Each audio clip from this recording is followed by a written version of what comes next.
e senhores do Brasil,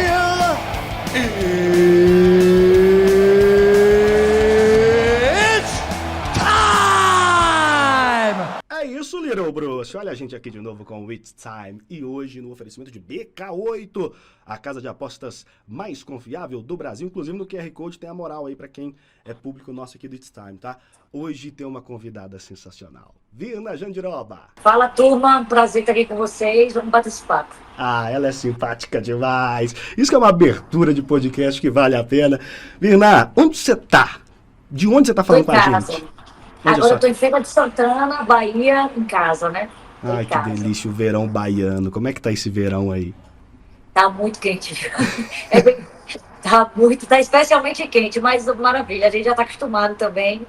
Bota chinelo, né? Bota chinelo, uma roupinha e resolve. Não, e quando uma lutadora fala que está especialmente quente, até uma lutadora que está acostumada com esse ambiente, é informação, porque você tem que treinar da mesma forma, né? Ou isso não influencia o treino, o clima não influencia o treino?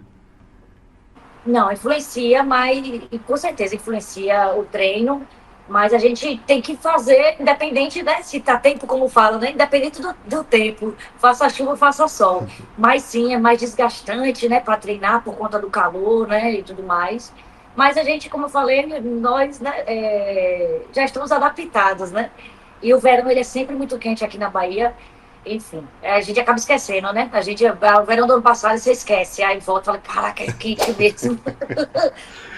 Não há brasileiro que não tenha boas memórias com a Bahia, caso conheça, né? Não tem ninguém que diz assim, uma vez eu passei na Bahia e não gostei. E essa baiana que aqui está para conversar com a gente hoje sobre muito assunto interessante, ela leva o nome não só da Bahia, como do Nordeste de modo geral, para o mundo, né? Aliás, carrega até na pele, né, Virna? Tô vendo aí no seu braço esquerdo aí que você tem um símbolo nordestino, do sertão, não nordestino, mas do sertão, né? Qual é o significado dessa tatu aí? Então, é o cenário, né? O cenário do sertão, né?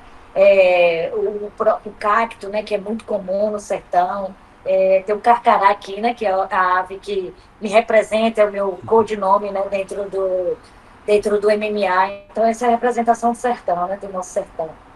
Seco e forte também, né? Sempre forte. A mulher nordestina, de modo geral, é muito forte. A mulher brasileira é muito forte, mas a mulher nordestina, de modo geral, é muito forte. Agora, até se tornar a famosa carcará, a Virna teve que passar por muitos sertões no mundo da luta, né? Como é que isso tudo começou? Que momento você se tornou lutadora?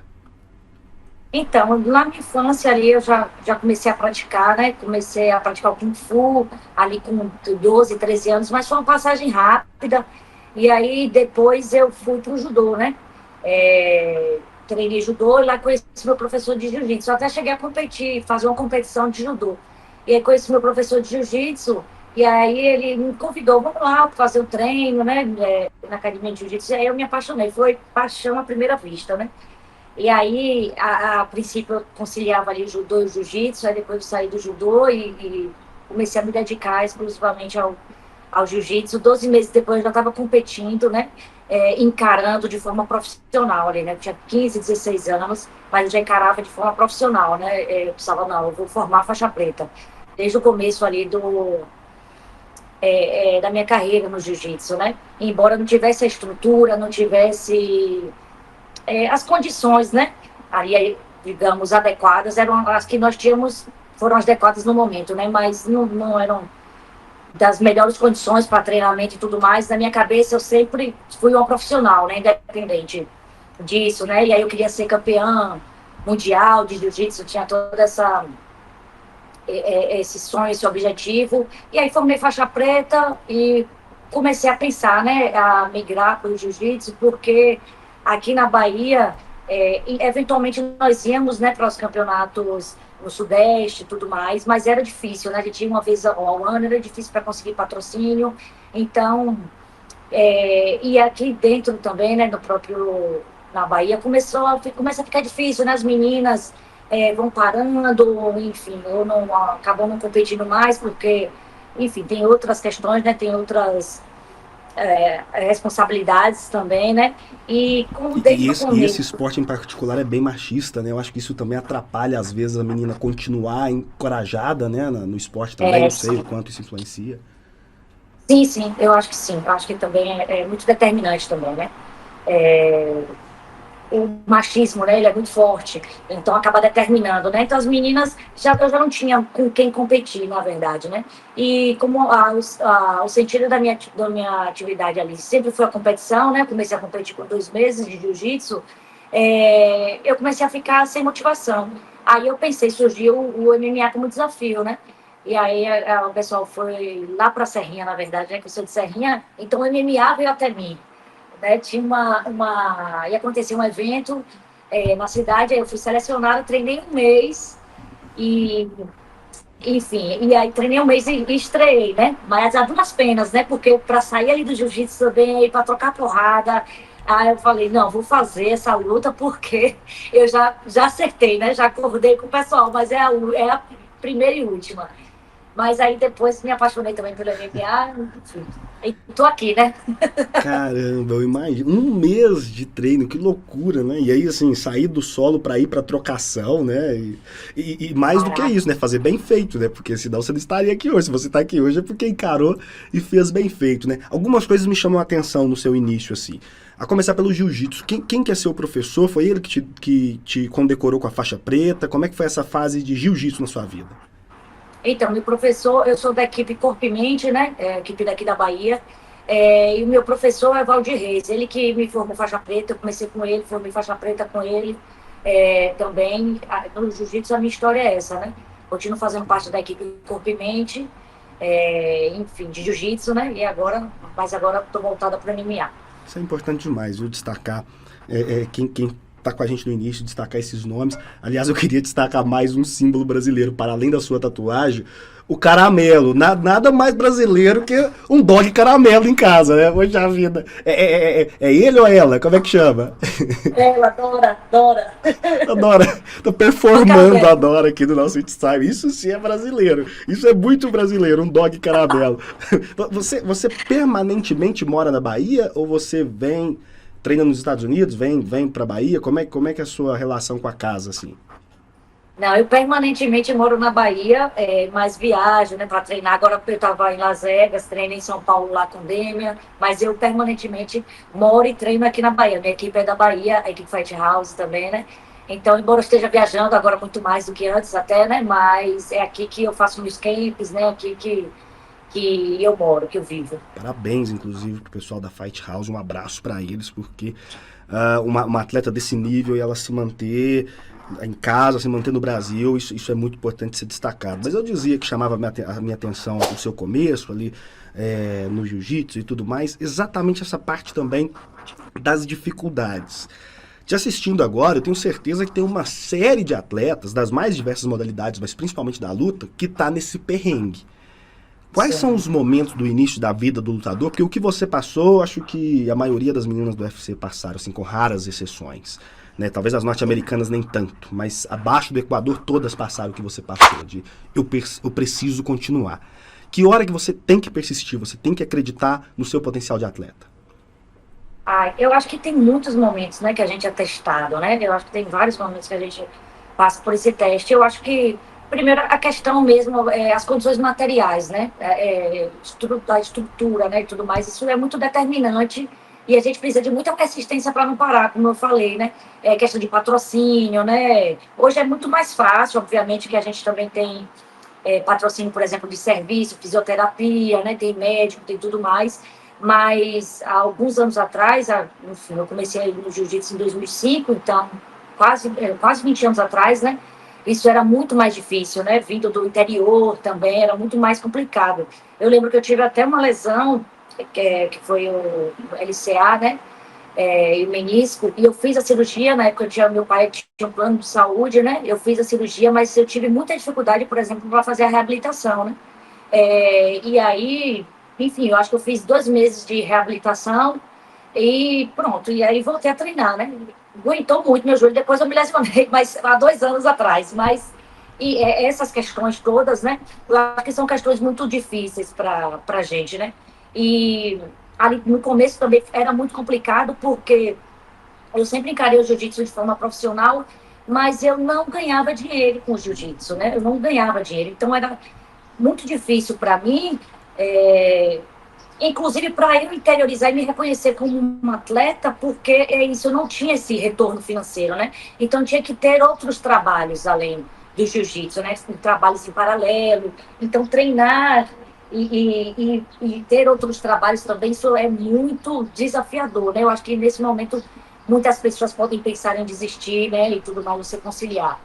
Eu vim, na verdade, além de preconceito e várias outras coisas, né? Eu estou citando muitas questões de ordem aqui, né? Mais materiais do dia a dia, né? Que eu acho que são muito determinantes, mas existe o preconceito, né? Enfim, existe muitas vezes a falta de visibilidade. Eu acho que são muitos os desafios, né?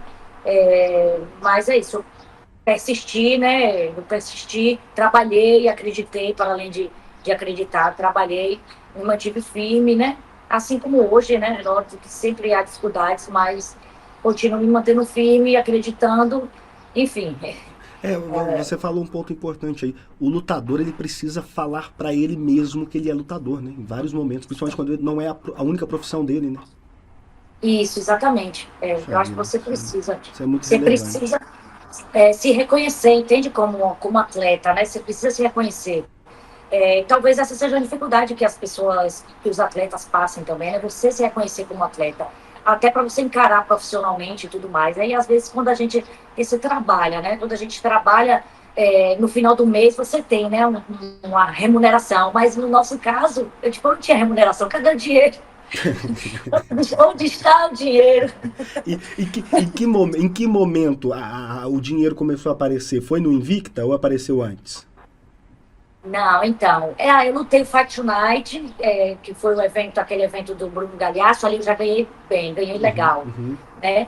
Mas não, ali naquele evento, eu tenho uma história, né, assim, bem interessante, bem simbólica e representativa para mim, porque eu fui para um hotel, eu acho que foi nessa luta do Fight Night, falei, vou descansar, e aí eu fui pagar o hotel, e aí lá tinha, qual é a sua profissão, né? Eu sempre ficava qual é a minha profissão? Sempre botava estudante, né? Embora eu estudasse também, né? Fazia educação física. E aí eu coloquei atleta, porque eu estava pagando, né, ali o hotel com o meu dinheiro, né? Que eu tinha lutado e tinha sido remunerado. E para mim aquilo foi uma alegria. Eu falei, caraca, que alegria, eu tô pagando com o meu dinheiro, que eu lutei e tudo mais. Que E história ali no linda. Invicta, e ali no Invicta eu comecei também já a ganhar melhor, né? Já comecei a ganhar muito melhor, a conseguir, né? Ter uma vida mais digna, Pô, que legal. me alimentar melhor, né? Enfim, viver melhor, né? Porque você precisa viver melhor. Então ali no Invicta eu já comecei a viver melhor, sim. Que interessante. Que ano que foi esse evento em particular do Bruno Galhaço que você falou? Cara, eu acho que ter sido entre 2017 e 2018, porque, 2017, acho que Você 2017. estava quase Em começando o dois- Invicta já. Você já estava no Invicta. Isso, É. isso, foi. Puxa, que Foi isso. legal isso, que é muito legal. A ficha do hotel, ela é muito provocativa, né? Ela é muito determinante, assim, né? Hoje a gente não preenche muito mais, né? Mas te provoca, né? Sobre sua profissão. E que emblemático você ter colocado lutadora lá. E aí, em algum momento também, a gente já tocou aqui, é inevitável, né? Falar disso, porque já que estamos falando também para atletas que têm que perseverar, e você acabou tocando nesse tópico, eu vou aproveitar para pegar carona nesse assunto. Você sofreu muitos preconceitos ao longo do processo, por ser mulher, por ser nordestina. Houve preconceitos durante sua carreira? Sim, sim, com certeza, não tem. Eu costumo falar que o esporte ele é um recorte social, né? Então, o esporte ele é um recorte. Nós vivemos numa sociedade que é machista, né? Nós vivemos numa sociedade que, enfim, existe a xenofobia, tá entendendo? Isso tudo acontece bastante, né? Eu acho que a gente acaba sendo um pouco mais invisibilizado, né? É um pouco mais difícil, né? Nós estamos distantes dos grandes centros ali e tudo mais, então um pouco mais difícil. Então, sim, e até hoje, né, também por conta da sexualidade, eu vejo muitos comentários dos haters, né, É na mesmo. internet, né? É um homem, tá entendendo? Essas coisas. Então, até hoje, sim, até hoje Eu sofro com isso, né? Sofro assim, isso continua acontecendo, mas eu já não sofro mais. Mas continua acontecendo, Mas né? o absurdo permanece da mesma forma, né? Você absorve, mas Isso, o absurdo é o mesmo, né? exatamente. Isso continua acontecendo, mas, enfim, estou fazendo a minha terapia e tudo mais. Isso. Já não sofro com isso, mas Que sabe? bom que você teve os acessos. Agora, quantas atletas de várias modalidades e particularmente as lutas desistem ou não estão bem da mente por coisas como essa, né? Pô, nós estamos no final de 2024, nós estamos às portas de 2025, né? Você tocou no assunto aí, pô, o cara vai te ofender baseado em sexualidade. Pô, como que o esporte ainda admite isso, né?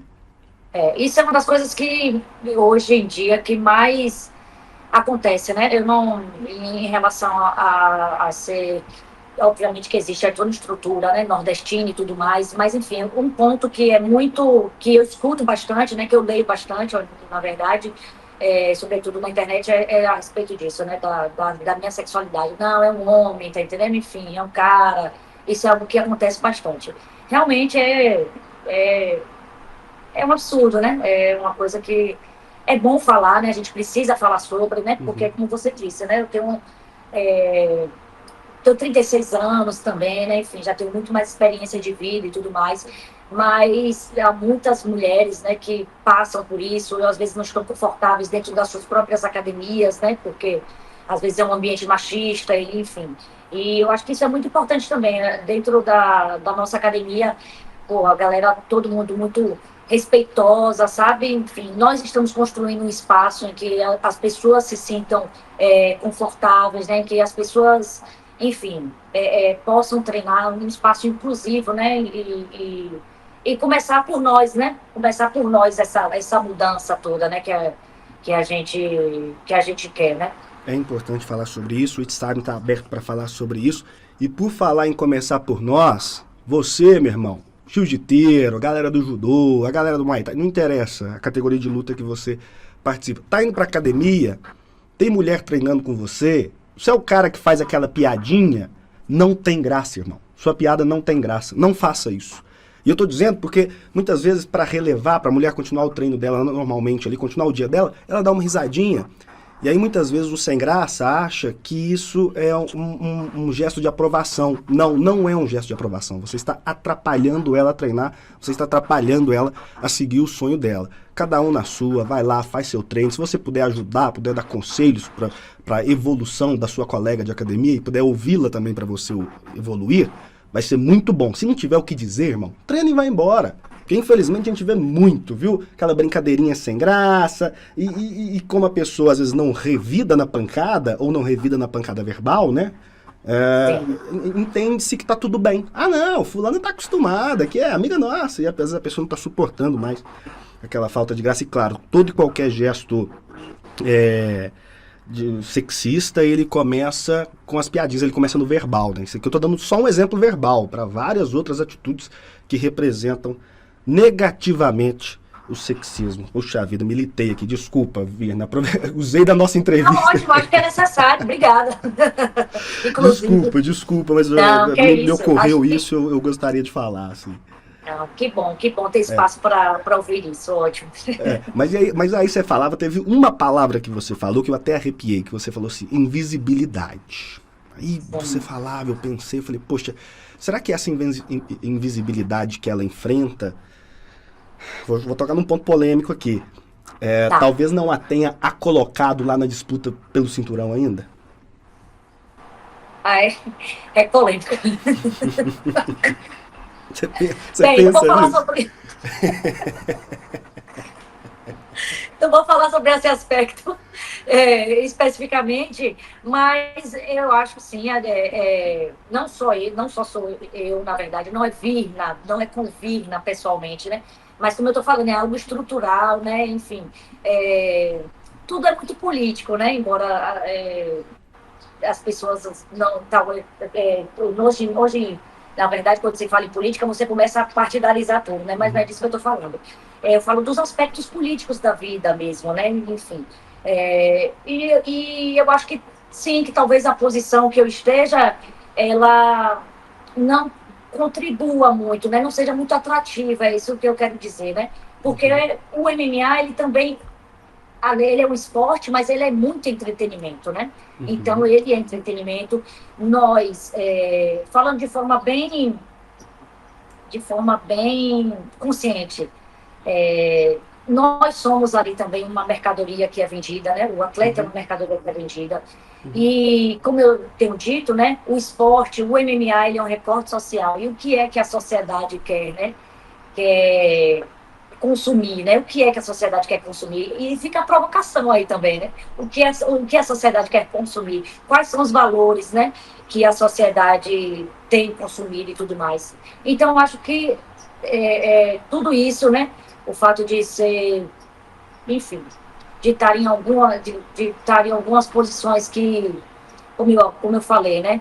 Nós vivemos numa sociedade que é machista, né? Nós vivemos numa sociedade que infelizmente, né, ainda a gente vê episódios de xenofobia, tá entendendo? Aqui e ali.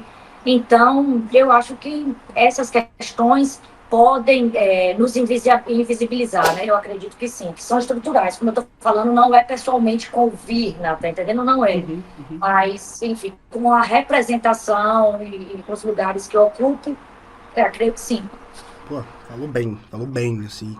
Quem acompanha entende perfeitamente, assim, a sua colocação, como que é aplicável o que você está dizendo, não é uma teoria pura e simples, não, isso é totalmente aplicável o que você está dizendo. Mas já que a gente entrou nesse assunto do cinturão, eu quero te falar do seu post desse fim de semana, que eu achei sensacional, e aí eu me peguei rindo em casa, que é um post, galera, do Rios dela, assim, com uma imagem aleatória, pô, a Virna tinha que disputar o cinturão, a mina luta pra caramba, não sei o que, aí vira a câmera e parece a carinha da Virna lá, é muito engraçado. Eu me peguei rindo no fim de semana e falei assim, poxa vida, que sorte a minha, né? Eu tenho o melhor emprego do mundo, porque segunda-feira eu vou entrevistar essa pessoa sensacional. Pegando um gancho nisso, vem title shot por aí? Então, agora, na verdade, o que foi... A Tatiana vai disputar agora, né, o título em fevereiro, então, não, agora não. Obviamente que eu continuo persistindo, né, no mesmo... Enfim, o cinturão, a disputa do cinturão, para mim, é muito simbólica, né, mas por tudo que representa e tudo mais, né, enfim, eu acho que é muito representativo na vida de um atleta, né, você disputar o cinturão. Ganhar ou perder, isso tudo é consequência, mas você chegar lá e disputar, para mim é muito representativo, né? Então eu continuo, obviamente, querendo ter essa disputa de cinturão, mas não vai ser agora. Enfim, eu muito provavelmente farei outra luta, e aí eu tenho pensado luta após luta, como sempre, né? Luta após luta, vou ter essa próxima luta, e aí vencendo, aí a gente, com certeza, a gente vai disputar esse cinturão. Eu acho que sim, né? Você merece muito, você merece muito. Já que você tocou no assunto já que você tocou no nome da Tatiane, como é que você encarou o cancelamento da sua luta com ela? Aí fiquei frustrada, né? Dá uma frustração, né? Obviamente, porque a gente está se planejando ali e tudo mais, né? Para lutar, enfim. Mas ok também, né? Ok, fiquei frustrada, essa é uma verdade. Mas a gente fica frustrado ali 2 dias e levanta e tem tanta coisa para fazer que não dá para você se estender muito não. Na frustração, qual foi né? o motivo que chegou para você do cancelamento dessa luta? Qual foi a justificativa? Então, o que chegou até... Ficou tudo muito confuso, né? Porque não veio algo muito claro também, né? Mas o que chegou até mim, ali no telefone sem fio, né? Que ela estava com um problema de saúde, né? Então, mas ficou tudo muito em aberto, né? Então, eu não sei exatamente também o que aconteceu, né? Mas é isso. A Tatiana, ela estava ali primeiro também no ranking, né? Então, a gente sabia que ela podia disputar o cinturão, embora eu tenha ficado confusa, porque casaram nossa luta, tipo, enfim, eu fiquei um tanto confusa ali, depois a luta caiu, fez uma confusão, mas espero que ela faça a luta dela, né? É o momento dela, ela vai fazer vai ter a chance dela, enfim, e eu vou continuar trabalhando pelo meu momento. Isso que nós aguardamos, sinceramente, aguardamos com muita torcida, porque você merece muito. Só que aí essa semana você chamou a Ia Xiaonan para conversa.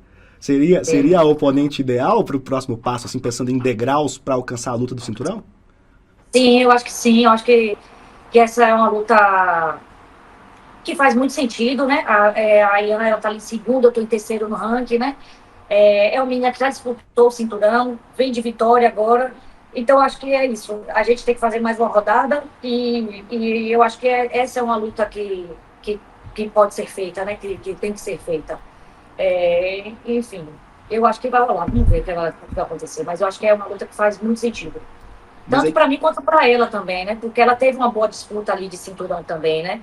Então, talvez colocar essa luta como para definir a próxima contender, né? Eu acho que é legal, é justo, tanto uhum. para mim, né, quanto para ela. Ah, faz sentido, faz sentido. Mas aí quando você vem a público, pô, eu quero a Ian.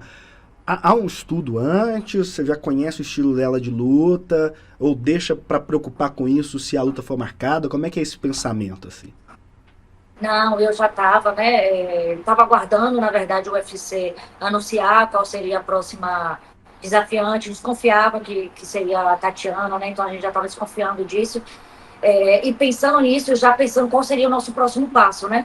Pensando no que nessa disputa de cinturão, qual seria o nosso próximo passo. E eu tinha pensado, né? Eu acho que a Iana é uma boa adversária por essas questões que eu te falei, né? É uma menina que está à minha frente no ranking, né? E não atrás também, muito embora eu já tenha lutado com muitas meninas que estavam atrás, né? Aceitei todas as lutas ali, mas enfim, eu acho que agora, para esse objetivo, né? Que é uma disputa de cinturão futuramente, eu acho que é esse caminho que a gente tem que fazer.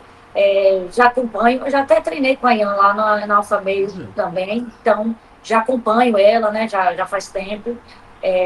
Então foi tudo, tá tudo muito bem pensado estrategicamente, né? Muito embora a gente ainda não sentou para falar como que vai ser a estratégia para a luta, né? Mas já temos todos da equipe que eu falo um esboço, né? Muito bem, Uhum. muito bem claro, né? E você que conhece, inclusive, pessoalmente, não sabia que você tinha treinado com ela. Quais os pontos dela? O que ela tem de destaque? Eu acho que ela tem ela é forte, né? Acho que ela tem um vigor físico, né? Ela é uma menina que é forte.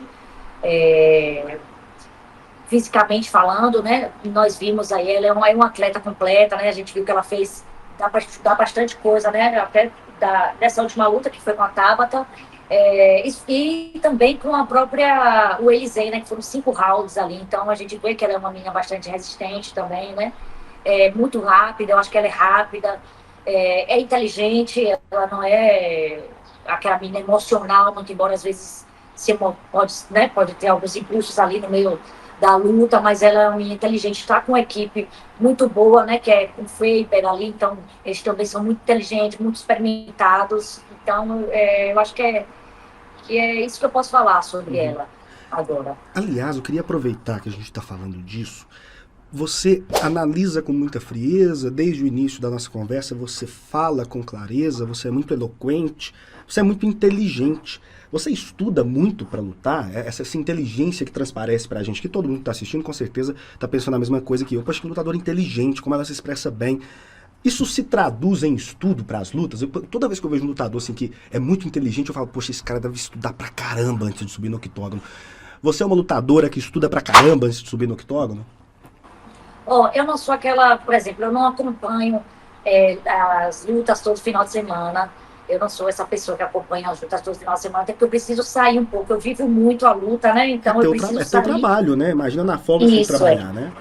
Mas quando eu estou com uma adversária, né, ali, eu vou lutar e tudo mais, eu estudo sim, junto com a minha equipe, né? A gente estuda muito ali tecnicamente, mas não só tecnicamente, né? Eu gosto de estudar e ter uma ajuda também para estudar o comportamento da pessoa ali de forma geral, né? Como é que ela age psicologicamente falando, né? Como ela se comporta, né? Então, essa é a parte que eu mais gosto até na Que luta, legal, que sabe? Eu legal, gosto que legal. muito de desvendar, né? E tudo mais. Todo o contexto ali, né? Que a pessoa está, é algo que eu adoro. Eu adoro essa parte estratégica. Que legal, Então, velho. sim, estudo. Eu gosto de estudar. Oh, que legal, muito bacana. E exige uma sensibilidade muito grande, eu acho, assim.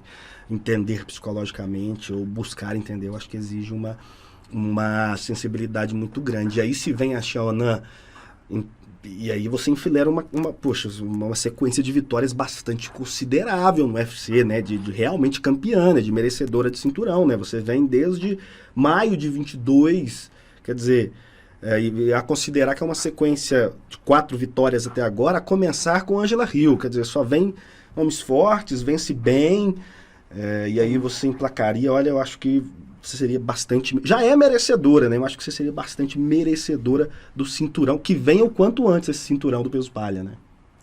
Sim, com certeza. Obviamente que muitas coisas podem acontecer, né? Fatores externos e tudo mais. A gente não sabe como vai ser a luta da própria Tatiana com a Weizhen ali, né? Enfim. Mas sim, eu acredito que a probabilidade, né, de disputar um cinturão vencendo a Yan, ela é muito, muito alta, né? Como eu tô falando, né? Sempre as circunstâncias, né, podem mudar, né? Mas eu acho que sim, uma vitória sobre a Yan, são 5 vitórias, né? Não há muito mais o que ser feito, né? A gente precisa disputar o cinturão. Sabe uma coisa que eu acho super interessante, assim, no seu trabalho em particular? É que, por exemplo, se a gente pega a sua mais recente sequência de vitórias, só na última luta com a Amanda Lemos que a gente tem uma finalização. Aliás, belíssima, assim, é incrível o seu nível técnico. Que é a sua especialidade, o solo. Mas você mostra repertório suficiente em toda a luta para vencer também em pé, ou então garantir ali a decisão dos juízes com todo o seu repertório. Como é que você se vê enquanto lutadora, assim? Você se vê como uma lutadora de forte repertório? Aliás, ninguém no MMA tem pouco, né? Mas como é que você se analisa no octógono? Então, eu acho que é isso. Eu tenho melhorado bastante a minha trocação, treino bastante a minha trocação, né? Se eu precisar usar, eu uso. Se eu não precisar, eu não uso. Meu plano A, todo mundo sabe qual é, né? Que é o grappling, né? Obviamente. Mas eu acho que eu sou uma lutadora hoje que estou amadurecendo, né? Eu já me sinto muito mais madura, né? Ali dentro do octógono, né? Eu acho que eu estou num bom ponto, assim, de amadurecimento, de me sentir, né, mesmo, eu acho que é isso, de me sentir pertencente, né, ali dentro da organização e tudo mais. Então, acho que é um momento muito, muito assim, acho que eu tenho um bom repertório, sobretudo no grappling, eu acho que eu tenho um bom repertório, né, um repertório, eu acho que um dos mais, estou falando do grappling, né? Com certeza um dos mais significativos ali dentro da minha categoria do UFC. Mas eu acho que eu consigo fluir bem ali também na luta em pé, né? Na própria transição entre o céu e a terra, né? Entre o chão e a luta. Eu acho que eu me comporto bem, eu acho que eu consigo ter uma boa transição. Sabe o que me ocorreu agora? Você tá falando bastante da outra luta, né? Se fosse, se fosse um torneio chaveado, seria o outro lado, né? Mas não é, que é um title shot do lado de lá. Você tá falando bastante da luta da Tatiane. Rola de talvez você ser reserva nessa luta? Há conversas para isso ou não? Não, não há conversas para isso, não. Não há Que conversas. faria sentido, talvez, né? Ou não? Sim, não, acho que sim, que faria sentido. Mas eu acho que talvez eles marquem luta para mim, né? Então eu não seria colocada como reserva, mas sim, faria muito sentido. Mas eu espero que ela não se machuque, que ela tenha a oportunidade dela, que ela lute. Isso. Porque eu também quero ter a minha, né? Fazer um camp completo, né? Eu gosto de ter um camp completo para as minhas lutas e tudo mais, né? Muito embora, às vezes a oportunidade aparece e você, né, tem que estar pronto. Mas o que eu prefiro é fazer um camp, né? Ir entrando ali, né? Eu prefiro de mais tempo para me preparar, né? Uhum. Então, E por falar em repertório, a gente estava nessa seara, tem o repertório de corner também no currículo, né? Como é que é isso? De quando isso entrou na sua vida e como é que é? Acho que no MMA é normal o lutador ter sucesso e tornar-se corner. Como é que é isso pra você? Como é que é? O quanto isso contribui, te acrescenta? então, já fui corner, né, de alguns colegas meus e tudo mais.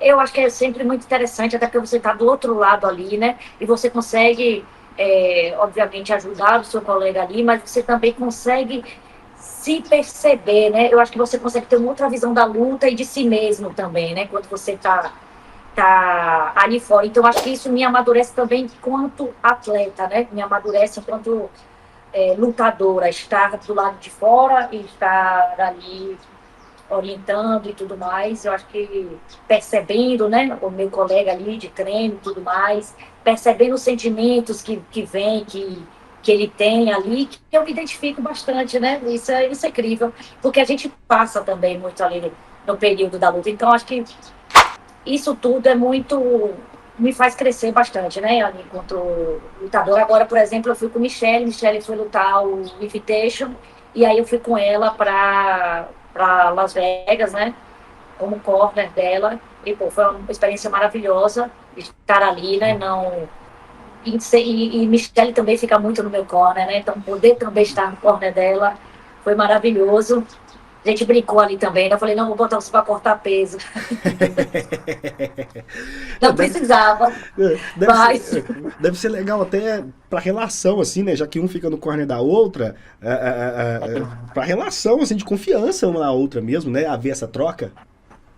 sim, com certeza. Eu acho que quando você está de corner ali, você está se comprometendo com uma pessoa, né? Você está ali se comprometendo, assumindo uma responsabilidade junto com a pessoa, né? Eu acho que ele não pode estar de corner, enfim, ganhar ou perder, essa é uma responsabilidade que você precisa dividir ali, né? Eu acho que você precisa estar ali para dividir, para falar, não, a gente está aqui, né, para ganhar, para perder, para assumir as responsabilidades que tem para assumir. Então, sim, eu acho que você precisa, as pessoas que estão no meu corner, que ficam no meu corner, de forma geral, são pessoas que eu confio, né? A gente cria uma relação ali antes da luta e tudo mais, e aí elas vão pro meu corner porque eu confio, né? Você precisa confiar para você escutar e você executar, né? Enfim.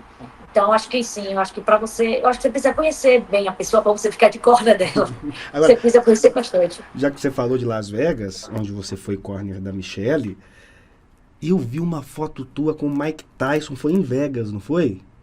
Foi Foi em no PI? Vegas. Foi no PI aquela foto lá? Foi, foi. Que história foi aquela? Do nada o Mike Tyson estava estacionando o carro, como é que é isso? Do nada, ele estava lá, na verdade. Eu acho que ele estava fazendo fisioterapia, alguma coisa assim, né? A gente tinha acabado de chegar, e ele falou, aí meu professor falou, Mike Tyson tá aí, passou. Aí eu falei, oxi. Aí ele falou, não, vou tirar uma foto. Eu fiquei, vou ir lá incomodar o cara. Aí eu não, foda-se, eu vou tirar essa foto lá assim. E Você aí já ele era tava fã? saindo. Tipo, você assistiu ele pequenininha, assim? Não, eu não assisti ao Mike Tyson, mas nessa minha jornada de luta e tudo mais, é, da jornada do campeão, né? Dessa construção do campeão e tudo mais, eu estudei Mike Tyson, né? Eu assisto bastante os documentários dele, né? E eu acho que ele é um cara muito denso, assim, né? Para além da luta que eu tô falando, né? Ele é um cara denso, um cara que tem um cara complexo, né? Eu acho que todos nós somos, mas eu acho que ele se revela, tem se revelado bastante, né? Ali o outro lado de Mike Tyson. Eu acho que esse lado dele é o que eu mais gosto de conhecer, né? De entender, né? Então, sim, né? Aí fui lá, tirei a foto com ele. Enfim, foi um momento muito... Parecia que a gente se conhecia, né? Fábio, parecia que eu conhecia ele já. E, de fato, né? Não que você conheça, mas se aproximando ali, né? Você assistindo e tudo mais, você sente como se conhecesse um pouco a Foi pessoa. natural, foi de boa, tirou a foto com tranquilidade. Foi de boa, né? Eu fiquei emocionada, obviamente, né? Mas Por ele falar em sim, ele estava emoção super e bom. momentos marcantes, você viveu grandes momentos marcantes na luta? Ou não? É o meu trabalho, vou lá, bato o cartão, faço e vou embora. Não vou romantizar essa história. Ou não? Teve momentos Eu tento não marcantes romantizar. dessas brilhantes. É mesmo? Você não romantiza? Não, eu Se eu te tento não perguntar assim, romantizar. momentos marcantes, você tem alguns pra apontar ou não? Você teria que fabricar assim, pra dar resposta aqui pra ele? Não. Eu tenho muitos. Na verdade, é isso que eu digo, né? A luta, para mim, eu acho que eu sempre romantizei bastante a luta e eu tento tirar um pouco do romantismo, Entendi. né? Porque eu acho que às vezes pode atrapalhar. Entendi. Mas eu continuo sendo a romântica.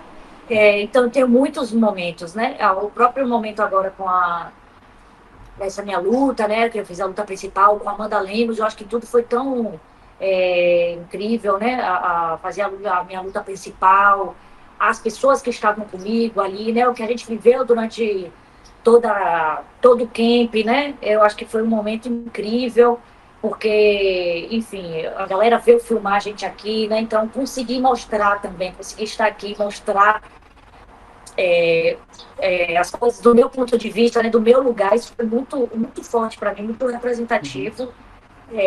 A minha disputa de cinturão ali também no Invicta também foi um momento marcante demais. Ave Maria, toda a luta para mim é uma história, sabe? Por isso eu preciso romantizar mesmo, porque eu me envolvo tanto. Eu entendo. É uma encarnação, né? Diz que cada luta é uma vida. E é verdade, cada luta eu me envolvo bastante, né? Eu acho que é sempre uma possibilidade de crescer, de me descobrir, né? A própria volta agora, no começo, agora em janeiro, eu tinha voltado da minha segunda cirurgia consecutiva, né? Do LCA. E foi um momento que a gente ficou muito na dúvida, porque foi uma volta precoce, então toda a equipe, a gente estava muito na dúvida, e aí volta, não volta, aquilo que faz, né? Mas a gente sabe que no alto rendimento você também tem tempo, né? Não tem muito tempo, na verdade. Então, voltar e vencer a luta ali, né? Para mim foi maravilhoso, foi um momento de superação, né? Então, tem muitos momentos bons Cada para falar. luta é uma vida. Vou levar essa frase. Gostei dessa construção. Cada luta é uma vida. E olha como que cada pessoa que vive no ambiente vive no mundo, né? Porque a gente faz essa pergunta aqui no It's Time com frequência. Olha, qual é o seu momento mais marcante? E é muito comum, assim, uma luta específica, a qual quem conhece a carreira sabe que aquela luta foi importante para a carreira do lutador, ou então, quando a gente conhece a história de vida, é o momento de virada do lutador, e aí você vem e traz algo totalmente novo, né, que foi a preparação para a sua última luta, que era a luta principal do evento, né? Eu acho isso muito emblemático, muito importante. Aliás, sobre as recorrências aqui do podcast, eu vou te fazer uma pergunta que eu faço para todo mundo. Você tá feliz? Sim, estou feliz, predominantemente feliz, né? Felicidade, enfim, mas sim, eu estou muito contente, né? Profissionalmente falando, né? Com o meu momento, pessoalmente falando também, eu estou muito satisfeita com a minha vida, estou muito satisfeita, assim. Ô, Vena, obrigado, viu? Tô feliz demais de ter te entrevistado assim. Todo lutador que vem aqui, eu falo isso. Pô, já era fã, agora eu tô mais fã ainda. Que mulher inteligente, que mulher do sorriso bonito. Além de seu sorriso fácil, sorriso bonito. Fiquei muito feliz, assim, de você participar com a gente. Muito obrigado pela sua participação. Excelente ano pra você. Espero que muito em breve nos encontremos com um acessório junto com você, muito importante nesse esporte.